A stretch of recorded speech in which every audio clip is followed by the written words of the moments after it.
dentro da relação afetiva, ele é um grande ator, né? No sentido assim, de fingir um afeto que não existe. Porque a gente viu muito claramente que o psicopata é aquela maneira de funcionar, é aquela maneira de ser, onde existe todo o lado racional e existe um lado afetivo praticamente gelado, frio, né? Então, como é que a gente pode falar de relacionamento afetivo em pessoas que não têm afeto, que não se afetam, que não se importam, que não têm remorso, que não têm culpa? Quer dizer, a relação afetiva com o psicopata é uma relação inglória, no sentido, essa pessoa sempre vai ser usada, ela é um objeto.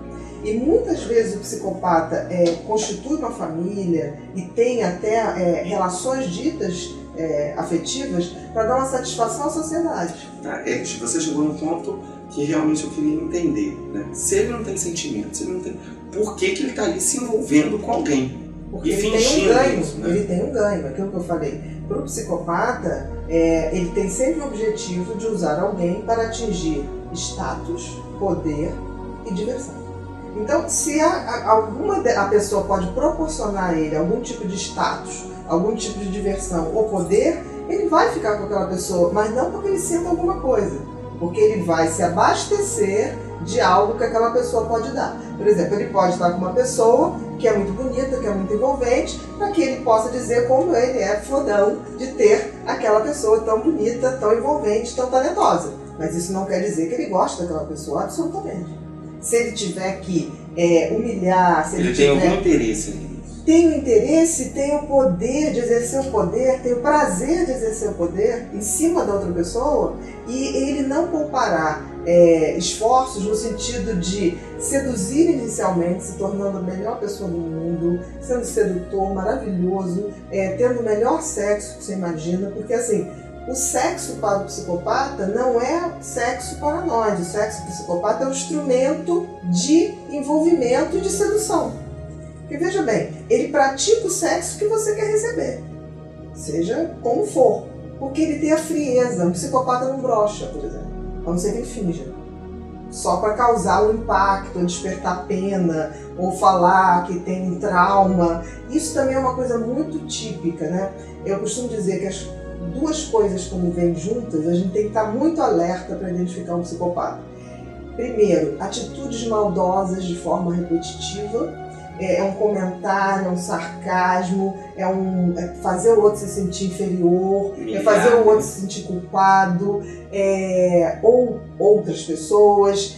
E junto com essa coisa de atitudes maldosas, uma coisa de encenação de vítima, de se fazer de vítima. Porque o psicopata, ele está sempre contando uma história triste para que a gente possa ter complacência com ele. Então, por exemplo, ele faz uma coisa muito ruim, aí ele imediatamente finge um arrependimento, se joga e diz que não vai mais fazer. Por quê? Porque a pena é um dos sentimentos que mais fragiliza a gente.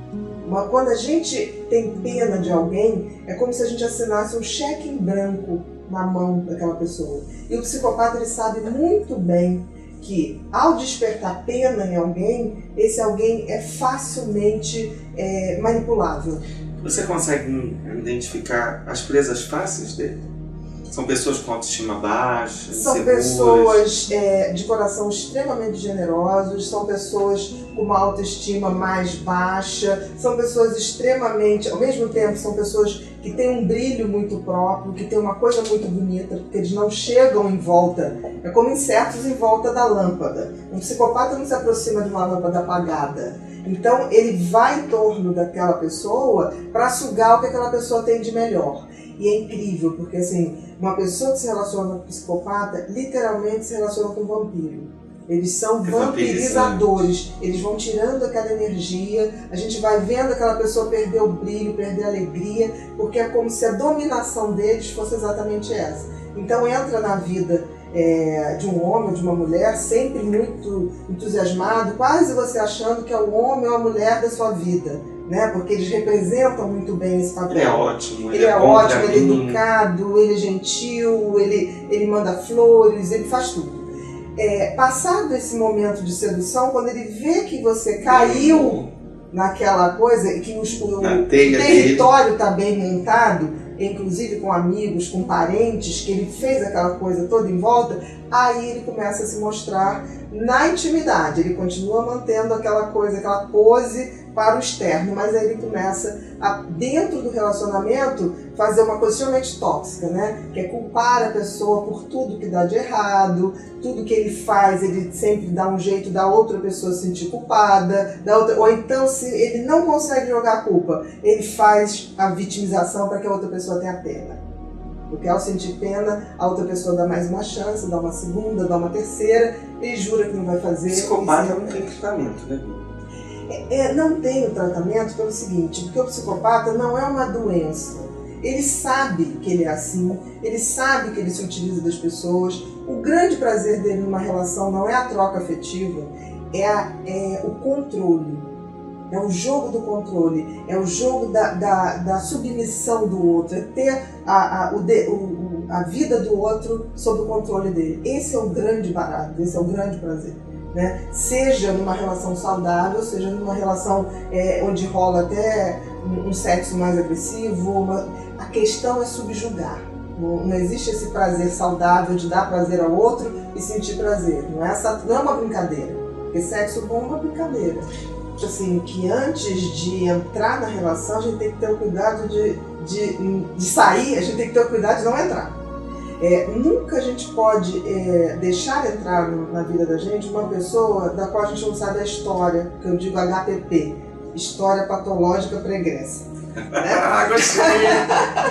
Porque a gente deixa entrar e aí você, por exemplo, você começa a ter um relacionamento com um cara que é divorciado, aí ele tem 3 ex-mulheres. Aí sempre ele chega na vida dizendo assim, não, porque minha mulher me roubou, eu dei o apartamento, fiquei sem nada, fiquei pobre, larguei tudo. É tudo muito bonito, né? Aquilo é bonito, você morre de raiva das ex-mulheres, Mas eu sempre digo, conversa com essa ex-mulher. Porque assim, uma pessoa que saiu de 3 relacionamentos, pode até ser que seja uma pessoa boa, mas assim, será que ele não repetiu a mesma coisa? Porque o psicopata, por ele não ter emoção, ele repete os mesmos erros. Porque a memória da gente é uma memória marcada pela emoção. Eu não repito um erro que me fez sofrer. Se ele não sofre, ele repete os mesmos erros. Então assim, a gente se dá o trabalho de saber realmente se as histórias que alguém entra na nossa vida contando é verdade ou não é? E uma coisa que eu deixo aqui pra gente pensar um pouco, você vai gostar muito, que você ama essa temática também, e eu acho que tem muito a ver, são os relacionamentos hoje, que são os relacionamentos por redes sociais e por aplicativos, porque as pessoas que já têm uma autoestima baixa, são inseguras, têm dificuldade de se relacionar, é uma ótima forma de se relacionar por ali, parece que você está indo ali no shopping. E, por incrível que pareça, algumas pessoas que eu conheci que passaram por esses problemas foram relacionamentos encontrados em aplicativos. Não, eu não seria preconceituosa nesse ponto. Eu acho que o mesmo critério que a gente faz na vida real, a gente tem que fazer na virtual. Você tem que ir vendo quem é aquela pessoa. Por exemplo, uma pessoa que está o tempo inteiro em rede social, tem alguma coisa errada. Aquela pessoa está ali o tempo todo, essa pessoa não trabalha, essa pessoa não tem uma hora que ela não pode estar. Né? Por exemplo, uma pessoa que quer que você atenda um telefone o tempo inteiro, como se você não tivesse vida. Alguém que estará com você terá que respeitar isso. E se não sabe respeitar... Né? Porque a pessoa pode falar assim, olha, não, eu liguei, você não me atendeu, e fazer uma fusaca. Tipo assim, isso é um absurdo, é falta de respeito, você não me ama. Invertendo as coisas. Quando na realidade isso é falta de respeito de quem está querendo que você pare o seu trabalho para dar uma atenção imediata. São os relacionamentos abusivos. Relacionamento com psicopata é sempre um relacionamento abusivo. Voltando sempre. Lá no tema dos relacionamentos Exatamente, tóxicos. é sempre um relacionamento abusivo. Porque você tem uma pessoa que está ali aberta para amar com uma pessoa que não amará nunca. Então você perguntou assim, não tem cura? Não tem cura porque na realidade é uma maneira de ser, não é uma doença. Ele sabe que ele é assim, ele gosta de ser assim e ele faz tudo para que o outro esteja subjugado. E do momento que o outro está subjugado, ele mantém aquilo ali como se fosse um território, como se fosse um quartel-general de apoio. porque ele começa a fazer a sedução em volta das outras pessoas. Além do então sofrimento de eu gostar. só um instantinho, é muito comum um psicopata, depois que tem o seu relacionamento dominado e bem estruturado, ele começa a literalmente seduzir todo mundo que está em volta. O tempo todo. Por exemplo, porque para um psicopata ele nunca erra. O erro, qualquer que seja, ele vai para o outro. Então ele vai fragilizando o outro, porque o outro vai se sentindo um incapaz, uma pessoa que não tem nada de bom. Porque no fundo, no auge da relação com o psicopata, a pessoa primeiro acha que encontrou o melhor homem da vida, ou a melhor mulher da vida. Fica grato de ter aquela coisa tão maravilhosa ao seu lado, né? E ele faz você pensar assim.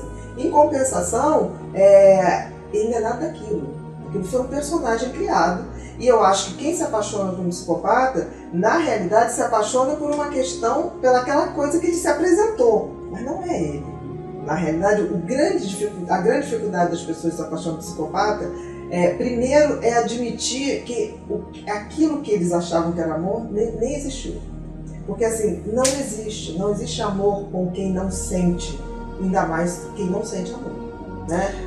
Ele novamente está fazendo a mesma coisa, né? É um ser que está botando suas teias para conectar pessoas para chegar aos seus objetivos. Então, nesse caso, o psicopata social nada mais é do que o mesmo psicopata afetivo, mas com um plano de expansão muito mais ousado.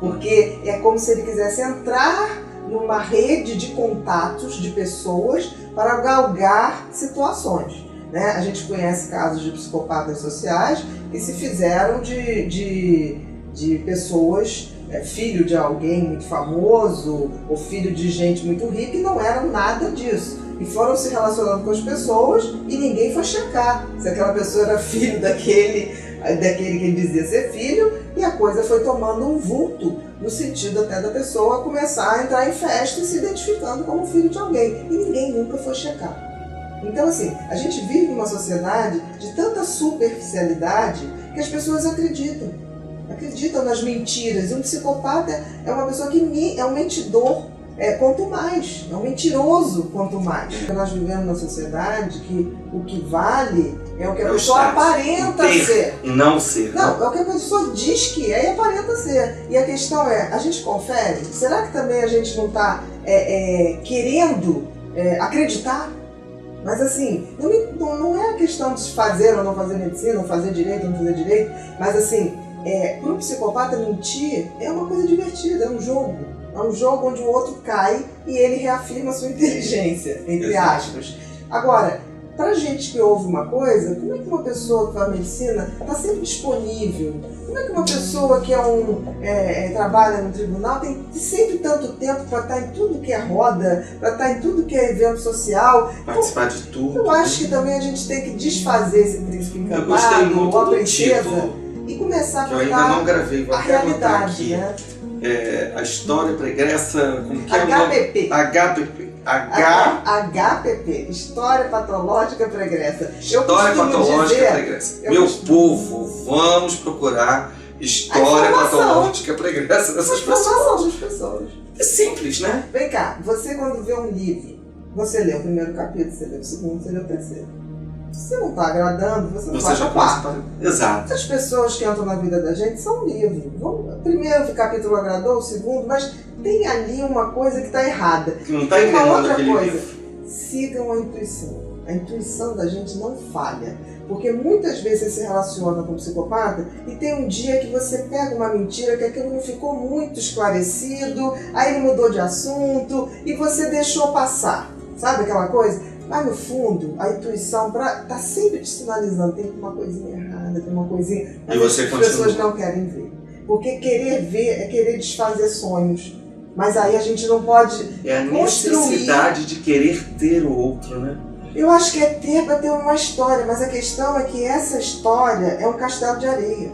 Uma hora vai vir um mar, vai derrubar. E tem uma coisa que eu acho tão bonita, que tipo assim, a paixão nasce do desconhecido, né? Mas o amor precisa ter conhecimento para se amar. Eu não posso amar uma pessoa que eu desconheço o passado ou desconheço sua essência. Olha só, Mari, Primeira coisa, a gente tem que entender que quando a gente fala em relacionamento com psicopata, principalmente relacionamento afetivo, não existe. Porque o psicopata é basicamente uma pessoa, seja homem, seja mulher, tá? Tem mais homens que mulheres, que não tem, ele é 100% razão e zero emoção. Ou seja, ele sabe o que faz, com quem faz, quando faz, sempre. Ele sabe que ele é assim e ele faz esse tipo de crueldade ou de maus tratos ou de tirar vantagem muito consciente, é uma coisa bem maquiavélica.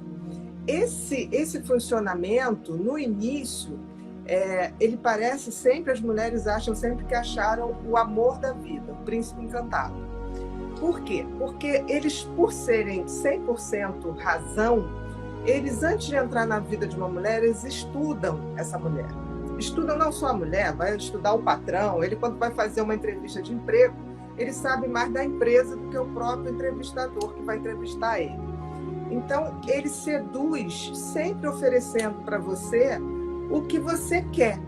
E é tão interessante que depois, quando a gente vai entrevistar um psicopata, que em geral a gente só consegue esse tipo de entrevista quando ele faz alguma coisa muito, muito grave, que ele está no sistema penitenciário, então ele começa a falar alguma coisa tentando trocar por alguma vantagem, né, de redução de pena, esse tipo de coisa.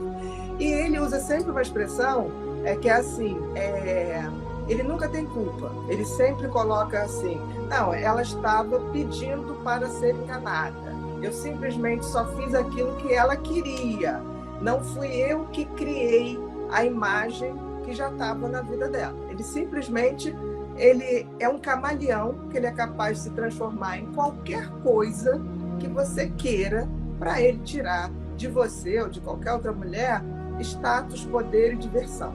E se ele conseguir fazer isso tudo junto, também com o prazer também do psicopata, é um prazer que beira a perversidade. Então, por exemplo, o psicopata ele sente muito mais prazer em humilhar, em subjugar, em controlar, do que um prazer sexual, por exemplo. O gozo do psicopata é a submissão, né? Tanto que os psicopatas mais graves, que são os serial killer, você vê que o grande prazer deles não é matar, é fazer a sua vítima sofrer e implorar pela vida e se subjugar totalmente perante ele. Então, assim, as pessoas confundem muito isso do tipo assim, ele disse que me amava. É só um texto afetivo. Ele até, no inglês, a gente separa a manipulação do gaslight, que é uma manipulação muito pesada. O gaslight nada mais é do que uma manipulação tão pesada que ele faz com que você se sinta maluca e que as pessoas achem que você realmente está maluca. Então, é brincar com a sanidade de uma pessoa. Isso dá muito prazer com o psicopata. Ele jogar com as coisas. E eu li que, assim, acontece até no gaslighting da pessoa começar coisas sutis, mas que são extremamente perversas, de mudar o objeto de lugar e falar, não, mas o objeto estava ali, para a confusão mental começar, né? Trocar remédio, por exemplo, se você toma um remédio de tireoide, né? Quem tem problema de tireoide tem que tomar remédio em jejum sempre. Ele vai começar a trocar aquele remédio por alguma coisa que você começa a ficar sem dormir, você começa a ficar muito agitada. Então, assim, faz isso com a maior tranquilidade. Na psicopatia legítima, o fator ambiente é muito pouco. É muito pouco. A carga genética é muito, muito maior. Agora, genética não quer dizer pai, mãe, pode ser um avô distante, pode ser um tio distante.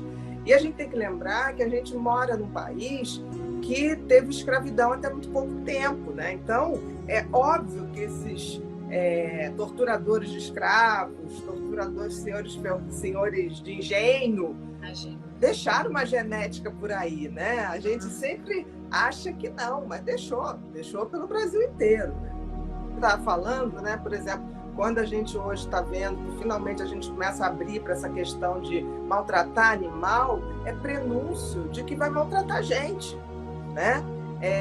E agora que as pessoas estão se tocando para isso. Porque, assim, uma criança levada pode machucar um bichinho? Pode. mas ela imediatamente é tomada por uma sensação de culpa e desespero, porque ela não queria aquilo. Uma criança brincando de pular para lá e para cá pode perfeitamente fazer com que um cachorrinho caia do sofá, né? E tenha alguma coisa, mas ela é incapaz de não sofrer por aquilo. A criança que já tem essa... A gente nunca fala em psicopatia antes de 18 anos, isso é uma regra, né? Por quê? Porque existem muitas teorias que falam que a personalidade ainda está em formação, tem países que isso já pode ser decretado muito mais cedo, mas aqui no Brasil é 18 anos. Eu sou um pouquinho contra isso, porque assim, existem maldades e perversidades feitas por crianças a partir de 10 anos ou menos, que é de tamanha crueldade que só uma estrutura psicopática é capaz de fazer. Outra criança que não tem aquela raiz é incapaz de fazer. E a psicopatia, ela tem cura? Não. Porque, veja bem, a psicopatia, aí nós não estamos falando que todos os relacionamentos abusivos são psicopatas. Tá? A gente sabe, por exemplo, que 25 a 35% dos relacionamentos abusivos, dos homens abusivos nos relacionamentos e mulheres, são psicopatas. Então, quer dizer, a grande maioria não é. A grande maioria é aquela coisa, se colar, colou. Eu vou testando a sua tolerância. E a gente vive numa sociedade que, infelizmente, a imagem da psicopatia é uma imagem de poder. Não precisa nada. Aquele filme 50 Tons de Cinza, que depois veio outro, que eu não sei quantos tons, não sei o que lá, não sei, foi vindo. Então você vê toda ali uma perversidade que é romantizada, que se toma de áreas de romance. Então a gente vê uma sociedade que atribui essas características sociopáticas ou psicopáticas como se fosse charme, né? O poder, a determinação. Existem mulheres que se seduzem profundamente por esses tipos mais frios, mais que gostam de subjugar numa relação, principalmente numa relação sexual. Então a gente tem que ter muito cuidado, porque assim, uma pessoa que tem tanto prazer em humilhar, em subjugar, não vai se deter unicamente, exclusivamente a uma relação sexual. É muito difícil que isso ocorra. É muito difícil que isso ocorra. Então, as pessoas confundem, tipo assim, não, é só naquela hora. Ok, se for só naquela hora, é uma brincadeira. Porque, assim, sexo é para ser uma brincadeira. Né? Uma brincadeira onde você se diverte e eu os também dois se divertem. Ambos se divertem. Se tem alguém que não se diverte, tem alguma coisa errada nessa brincadeira. Olha só, você não vai descobrir de uma vez.